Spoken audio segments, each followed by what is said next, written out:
ఈనాటి కూటమి ప్రభుత్వం అధికారంలోకి వచ్చి 1 సంవత్సరం దాటింది.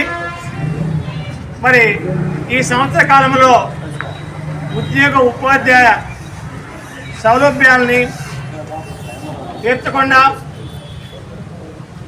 117 జీవోను రద్దు చేయమంటే రద్దు చేయకుండా మెమో ద్వారా మరి పాఠశాలలో అసంబద్ధత నిర్ణయాలను తీసుకుంటున్నందుకు నిరసనగా ఈరోజు రాష్ట్రంలోని 26 జిల్లాల్లో అన్ని పాఠశాల కేంద్రాల్లో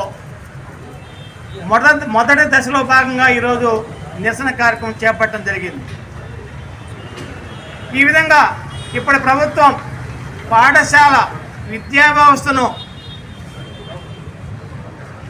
అసంబద్ధత నిర్ణయాలతో కూల్చివేస్తుంది, ప్రాథమిక పాఠశాలను కనుమరుగు చేస్తుందనే బాధతో ఈ పరిస్థితిలో ప్రాథమిక పాఠశాలను రక్షించాల్సిన బాధ్యత ఒక ఏపీటీఎఫ్ మాత్రమే ఉందని చెప్పేసి ఈ సందర్భంగా ఏ సంఘం ముందుకు రాకపోయినా సరే ఏపీటీఎఫ్ సంఘం ఒక బాధ్యతగా మరి ఈరోజు ముందుకు రావడం జరిగింది.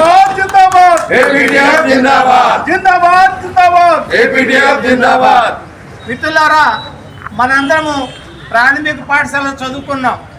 ప్రాథమిక పాఠశాల అంటే ఏంటి అర్థం? 1 నుంచి 5వ తరగతులు ఉంటాయి.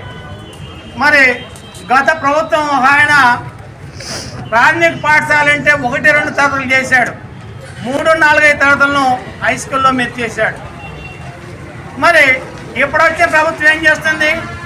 ఈ 1, 2 తరగతులను కూడా తీసిపోయి హై స్కూల్లో కలిపేస్తున్నారు. అంటే ఇది వీళ్ళకి ప్రాథమిక పాఠశాల అంటే ప్రాథమిక పాఠశాల విద్యార్థుల యొక్క మరి పీర్ గ్రూప్స్ వేరు, ఉన్నత పాఠశాలలో ఉన్న విద్యార్థుల యొక్క పీర్ గ్రూప్స్ వేరు. మరి ఇద్దరు రకరకాల విద్యార్థులు ఉంటారు ప్రాథమిక పాఠశాలలో కానీ ఉన్నత పాఠశాలలో కానీ. మరి అందరినీ ఒకేసారి కూర్చోబెట్టి మరి బోధించడం అనేది ఎంతవరకు సమంజసమో, ఎంతవరకు విద్యార్థులు మరి దాన్ని అర్థం చేసుకుంటారో ఒక్కసారి మన విద్యాశాఖ మంత్రి లోకేష్ గారు ఒకసారి పునరాలోచించవలసిందిగా ఈ సందర్భంగా డిమాండ్ చేస్తున్నాం. మరి సరే 117 రద్దు చేస్తా ఉన్నారు, ఓకే, దాని స్వాగతం పలుకుతున్నాం. కొన్ని మంచి కార్యక్రమం చేస్తారు, దాని స్వాగతం పలుకుతున్నాం. మరి కొన్ని యూపీ స్కూల్స్ని అప్డేట్ చేశారు హై స్కూల్గా, దానికి స్వాగతం, ఓకే. మరి విద్యార్థులకి పేద ప్రజలకి అందుబాటులో విద్య ఉండాలని చెప్పేసి ఉన్న యూపీ అప్పర్ ప్రైమరీ పాఠశాలను హై స్కూల్ చేశారు, ఓకే. కానీ ఈనాడు ప్రాథమిక పాఠశాల వ్యవస్థ మొత్తం